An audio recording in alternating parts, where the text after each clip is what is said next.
Hello and Merry Christmas. Welcome back to another episode of Hawaiian Shirt Projects. In today's episode, we're going to be working on episode number 3 of the pocket knife build. We're going to do a little bit of blade work, starting off creating the edge, as well as we're going to be doing a little bit of handle work, making the locking mechanism for the knife when it's all put together and in the open position. So if you want to see how that's done, make sure to stick around. So the main focus today is going to be working on the blade. I will be doing a little bit of handle work later on, but the main focus is the blade. So to start things off, I'm going to make a couple little marks with my files here as to where I want the edge to actually begin on the blade, as well as a bit of an inlet on the back section for the rivet to not be in my way and interfere with the blade closing when it's close into the handle. So I'm just going to take and file that away, use my round file. There you go. I'd say not too much, but just enough to get it started. That way, once I actually put it together, I could finish and fine tune it to where I want it to be. Now I'm going to throw my blade onto my magnet here, and I'm going to put a slight angle onto it. That way, I could get that edge to start going, that bevel to begin. And I want to keep this as even as possible, so I'm going to try to do the same amount on both sides. And if you see me twisting the blade a little bit, it's because I'm trying to get the rounded section of that blade up towards the tip at the same bevel width as the flat end of the blade. Now I'm going to flip my sander up here. This gives me a little bit more of an aggressive grinding action, I've noticed, and a little bit better of control. So just going to keep on working on that, trying to keep everything as even as possible on both sides. I want that edge to be centered in my blade.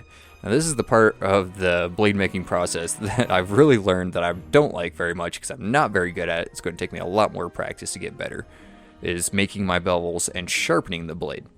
But you guys are going to join me along for this ride here. And it's just going to be a lot of sanding. I'm going to work all the way from 800 grit all the way up to 1500 grit and just kind of do both sides evenly.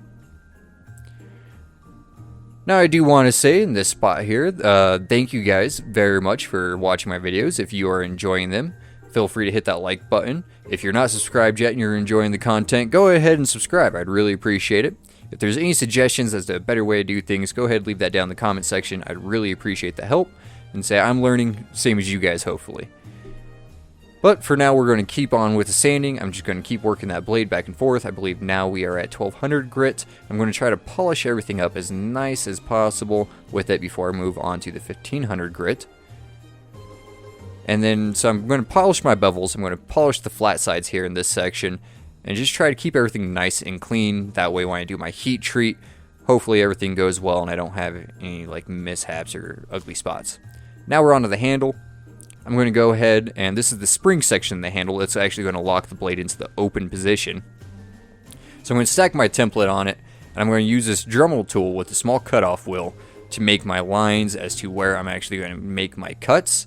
And that way, everything's nice and even and as uniform to my template as I could get it. And say I didn't really want to mess too much with trying to modify this section of the knife, at least until I get more experience at it and have done a couple more of these types of pocket knives.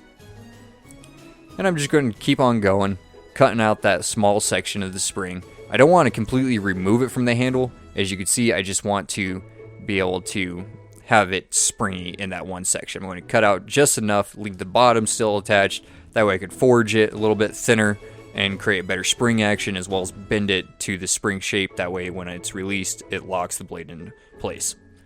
There you have it.